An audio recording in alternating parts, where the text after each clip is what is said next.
Al Foran here with Oosh TV, and I'm here with Josh Warrington. Josh, how are you, mate? I'm very well. How are you? You happy about Leeds? United? Of course, fantastic. It's great scenes and don't know jinxes, but we're doing all right at the minute. We're doing all right. Got a big game this Monday against Sheffield United away, the Blunts. Get a win there, it's ours.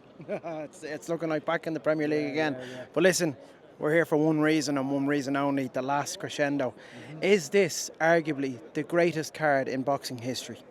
I think so. Certainly of the modern era, certainly of recent times. I mean, you look down every one of the fights. I mean, you've got Callum Smith and Josh Warrington, one of the first fights on, first live fights. It's crazy. I mean, that, you know, it's an arena fight back when you're home in the UK. Every single one of the fights are main events in their own right. That's what I'm saying. And like, even with the fights where a super sub has come in, it's still an exciting fight just because of the story. Of how they've got the call in a couple of days and they're making, like, for instance, Bacoli coming across the world. You know what I mean? Then, so 2 flights. Bacoli arrived in at, I believe, 2 a.m. today. 2 flights. Yeah. And there you go. So it just makes it exciting. And even though like no preparation, it's been 72 or 48 hours notice. People are still like, could he? Could he? You know what I mean? Like, I don't think there's many people giving Josh Padley a chance. But just appreciating the fact that only last week he was selling solar panels, and this year it's like he's broadcasting around the world. So yeah, it's an unbelievable card. It's a brilliant story, isn't it? It's brilliant. It's brilliant. But then obviously you look down the card at some of the other fights, like of Ortiz and Madrimov, and then you've got like obviously the main event. It's for a boxing fan and a purist.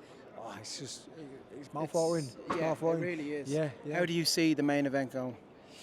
It's interesting because I thought Bertbiev won last time, and you hear Bivol talk about, I'm going to up the ante a little bit more, I'm going to commit a little bit more, but then is that going to time out sooner, or is he going to take the fight? Is it going to play into Bertbiev's hands? Did he tire last time because they were moving so much, so Bertbiev was always on his chest? Yeah. So what do you think happens if he does decide to trade with Beterbiev for a lengthy period of time? Because I think if you open up against someone someone so dangerous like Beterbiev, it's always danger that. Well, he's tough, he can take a shot, but I think a lot of his success is when he's moving on that back foot, gets the long range in, and he catches guys on the counter, and then he'll go again in the second phase. But then to stand and Bertbiev can have his feet planted and really get his feet sunk into the ground.